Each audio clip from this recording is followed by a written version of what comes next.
Have you ever been in a situation where it felt like the cards were stacked against you, your team members were dropping like flies, and your leader was a bombastic turd bucket?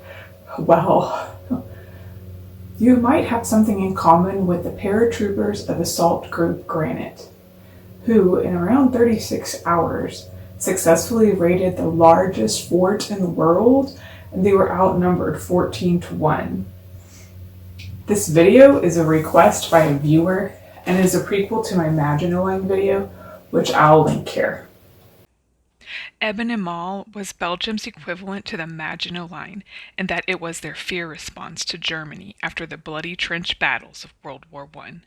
It took 3 years to build on a hilltop and was shaped like a diamond with the narrowest part facing north, its northeastern edge protected by the Albert Canal, 120 feet below, its northwest section bordered by a water-filled anti-tank ditch and the Geer River, and the south by a 30-foot wide anti-tank ditch 20 feet deep.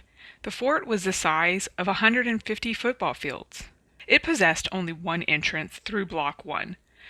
Two 120mm guns on cupolas were able to fire 7 miles. In order to complete their advance into France, the Germans had to take control of 3 northern bridges over the Albert Canal of the River Meuse. But these bridges were within artillery range of the fort and were also heavily guarded by garrisoned troops. So to take over the bridges, they had to take over the fort. How? Well, it had to be fast, giving the Belgians no time to rally troops. The Germans were not allowed to have an air force, so during World War I, they'd had extensive experience using gliders. Gliders didn't make noise, like plane engines, so they couldn't be picked up on radar.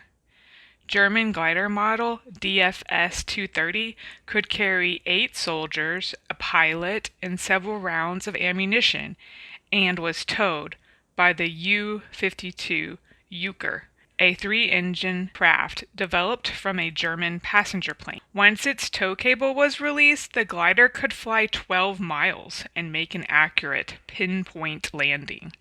The Nazis wouldn't have known the earthen roof of Fort Eben-Emael had no landmines, except that a German passenger plane had flown over the fort months earlier, and its journalist passengers reported seeing soldiers playing soccer.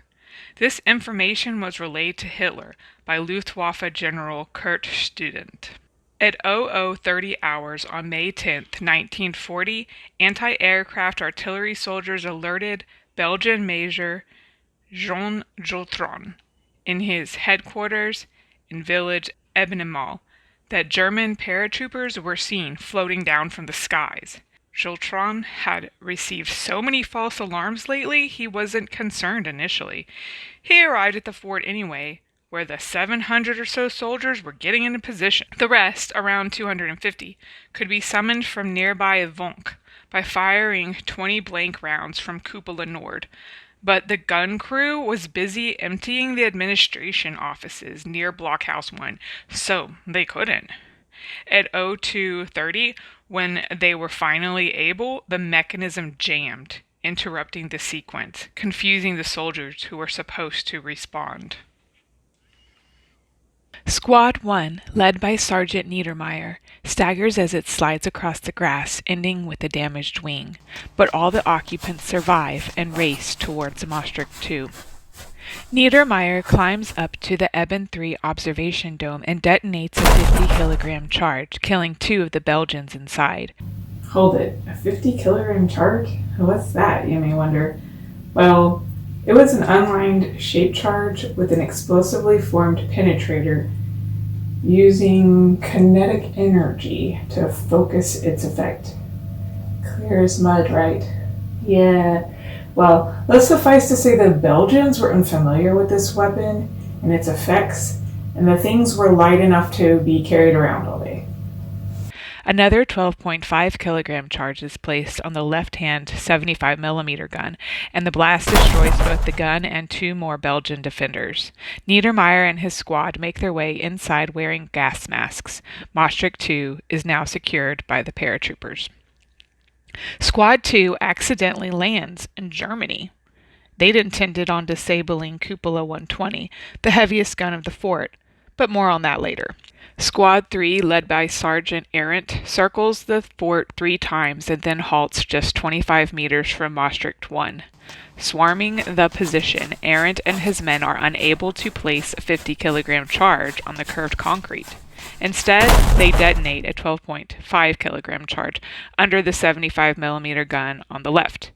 The blast smashes a hole in the concrete and smoke chokes the Belgians inside. With 1 Belgian dead and several wounded, including their commander, Arendt lifts his submachine gun and fires as he leads the way through the hole. His men throw grenades. Some Belgians surrender while others retreat downstairs to the fort's mid-level. He's now put out the electricity, but Arendt doesn't even pause. He follows them down the dark stairs and manages to reach the locked reinforced door at the bottom, but can't proceed. Instead, he commands his squad to defend their new position. Squad 4, led by second-in-command Sergeant Wenzel, lands 80 meters from gun position Nord. He's unaware his commander, Witzig, didn't make it to the fort in the initial landing, meaning it's now up to him to lead the Germans to victory. His men are hit by intense machine gun fire coming from Nord. Nord's vision slits can clearly see his landing ground, so it's not looking good. Wenzel rushes the position, followed by 2 men carrying a 50-kilogram shaped charge. As Wenzel approaches, the Belgian machine gun fire becomes sporadic, and then goes silent. He arrives as the Belgians close the shutters over the vision slits. These Belgians are trained in artillery. They're neither willing nor able to engage in up-close combat. Wenzel and the 2 paratroopers with the 50-kilogram charge climb on top of Nord. Helmut Wenzel pushes a charge into the open periscope in the Eben II dome. When 1 Belgian is wounded, they drop the shutters and respond with return machine gun fire. But they totally miss. So Wenzel orders his men to detonate the 50-kilogram charge on top of the Eben II dome. The blast kills 2 and wounds several, then dents and jams the dome. When further charges are added, the Belgians seal off the position with an automatic sandbag drop and retreat into the bowels of the fort. A telephone rings. Wenzel places the phone to his ear and hears someone speaking in a language he can't understand. But knowing English, he says, "Here are the Germans." The person on the line says the Lord's name in vain in French, or perhaps they're praying. Who knows? The anti-aircraft battery has 4 machine guns, but 2 jammed before firing a single shot. 1 was knocked out by Squad 5's glider. Sergeant Hoff and his men come out just as the last ones run out of ammunition after only 50 rounds fired. The Belgian ammunition containers are still sealed and take time to open. Hoff gives them no time. He rushes the Belgians in the battery with grenades and submachine gun fire. 4 Belgians surrender to Erwin Hoff. Squad 6, led by Sergeant Harlos, struggle to get out of a tangle of barbed wire where their glider lands. Squad 7, led by Sergeant Heinemann, lands heavily, injuring 2 paratroopers. Darting out of their glider, Fritz Heinemann realizes he's wasting his time, as the northern cupolas are actually fake. He orders his men to destroy them anyway to indicate they aren't operational. He's soon joined by Squad 6. Unable to move across the earth ramparts running between Sud and Nord, the 2 squads dig in to defend their position in the north. Another glider hits the ground 20 meters from Cupola Nord. Sergeant Unger's Squad 8 emerge and advance towards Cupola Nord, taking fire from the anti-aircraft battery. Cupola Nord is retractable with armored twin 75mm guns capable of rotating 360 degrees and firing both high explosives as well as canister rounds. Cupola Nord's commander tells the gunners to load canister rounds, hoping to shoot Wenzel's men down from their stance on top of the fort. Squad 8 reaches it just before the guns are loaded and plant a 50-kilogram charge on top of the armor shell. It fails to damage Cupola Nord, but shockwaves shake the crew inside.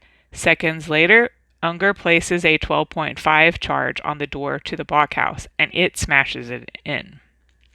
A Belgian brigadier is killed and 4 of his men are wounded. Then another charge detonates, damaging the electricity supply and the rotation mechanism. The surviving Belgians seal the position and retreat into the maze of underground passageways below.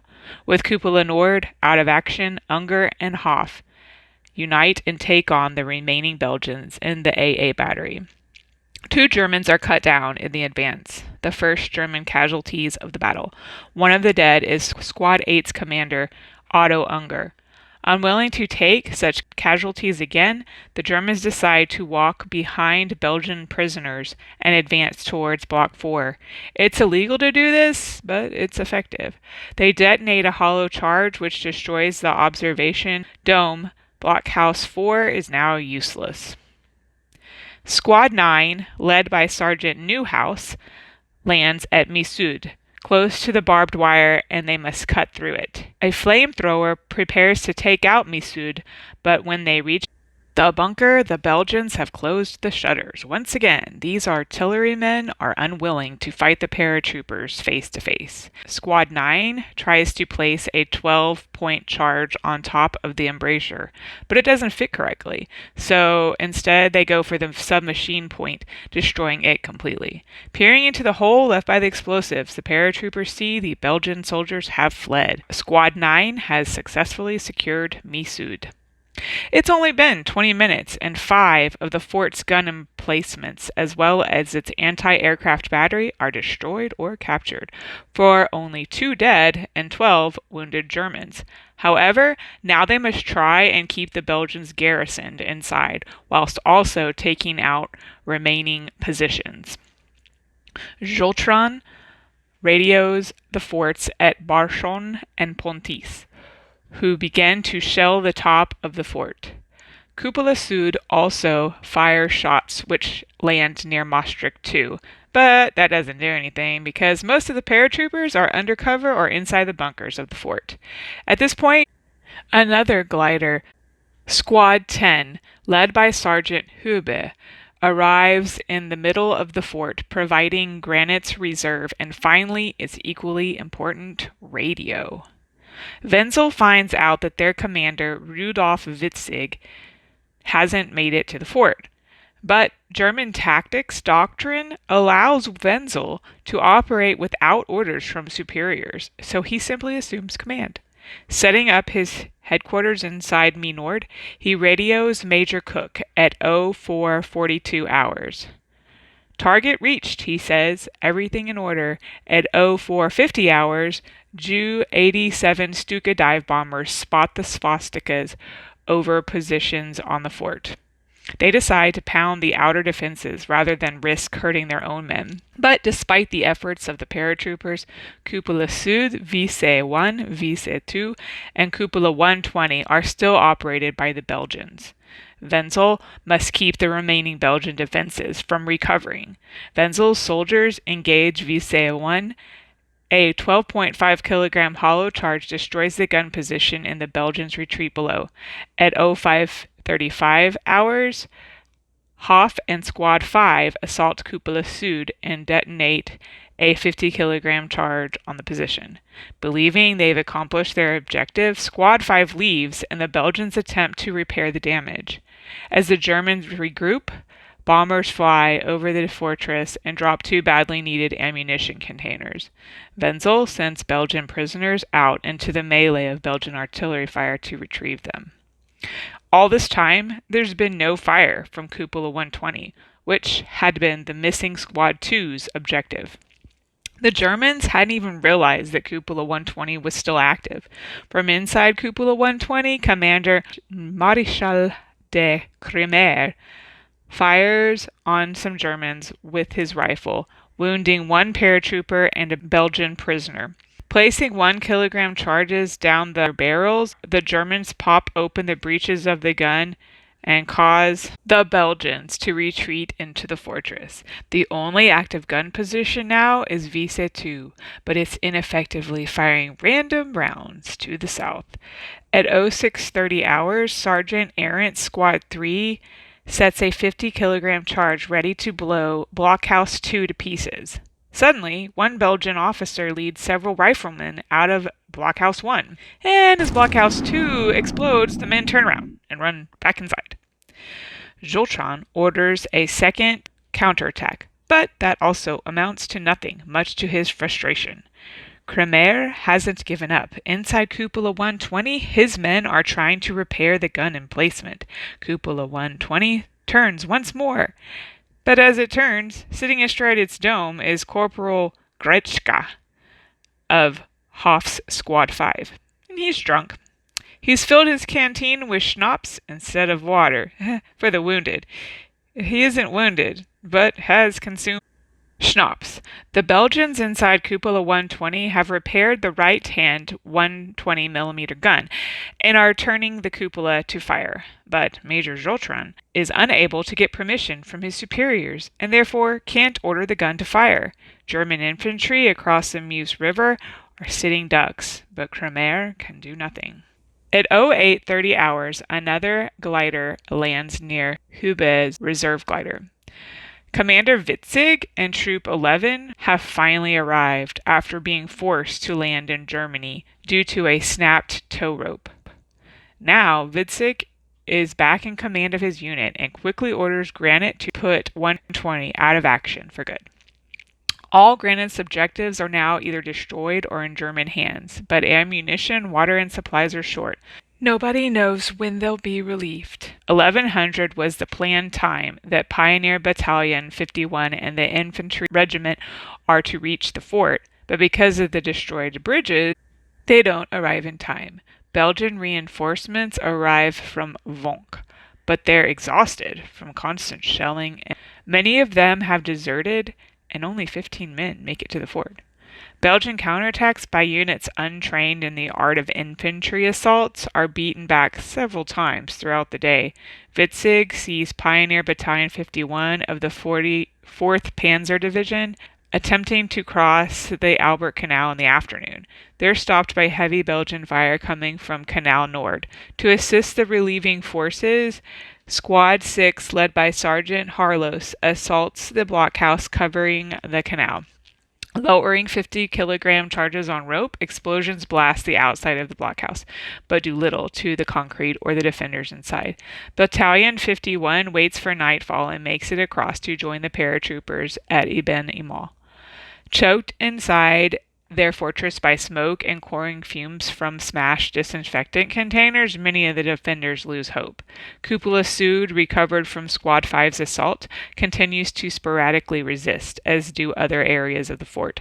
But the Belgians run out of ammunition. Gathering a council of the most senior officers, Joltron reads the fort's official policy on surrender and asks them which policy they favor. All the officers realize the fight is over and choose surrender. After detonating every gun and destroying every electrical component, a bugle sounds the surrender of Fort Eben-Emael at 12:15 hours, May 11th, 1940. Granite has suffered only 6 dead and 18 wounded out of 90 men who made it to the fort. The Belgians have lost 23 and 59 are wounded out of 989. The rest surrender. The Germans have won the fort and the bridges. The door to the Battle of France is thrown open, and the first glider-conducted assault in history is over. So yeah, thanks for watching.